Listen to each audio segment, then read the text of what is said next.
If you've ever tried to follow a schedule with a young child and felt like it just didn't work, you're not alone. Many parents are told that having the right schedule will make things feel calmer or easier. But for a lot of families, schedules end up creating more stress instead of less. In this video, I want to talk about the difference between schedules and routines, why routines tend to be more supportive for young children, and how predictable rhythms can help with emotional regulation without needing everything to happen at the same exact time each day. This isn't about doing more or getting it perfect. It's about understanding what actually supports children where they are developmentally.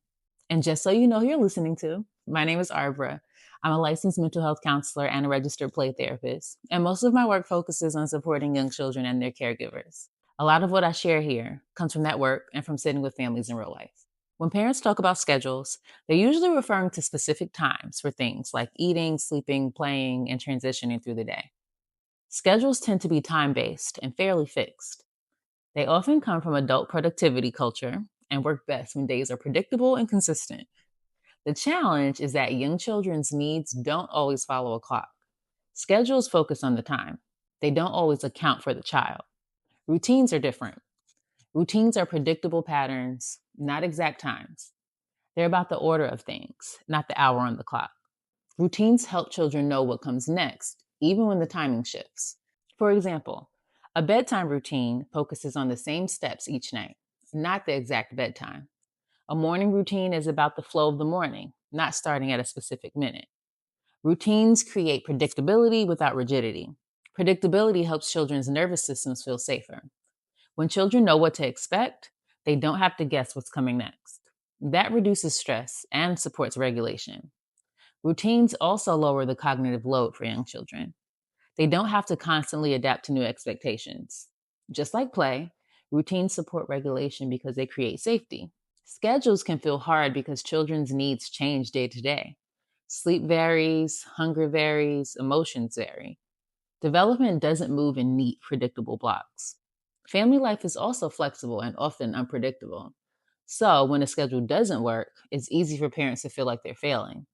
But if schedules feel stressful, that doesn't mean you're doing something wrong.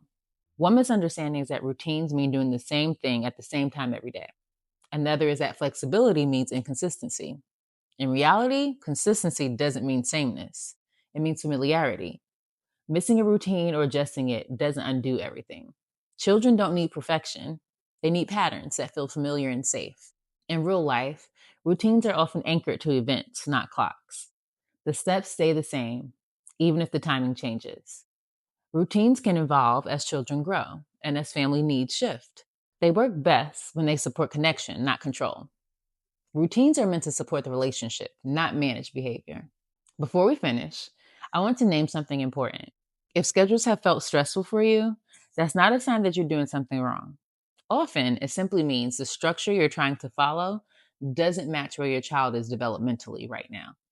Routines aren't about controlling the day. They're about creating familiar rhythms that help children feel safe as they move through it. Small, predictable patterns, even imperfect ones, can go a long way in supporting regulation and connection. You don't have to overhaul everything. Sometimes it's enough to notice what already feels familiar and build gently from there. Thank you for being here and for taking the time to think about your child with this kind of care.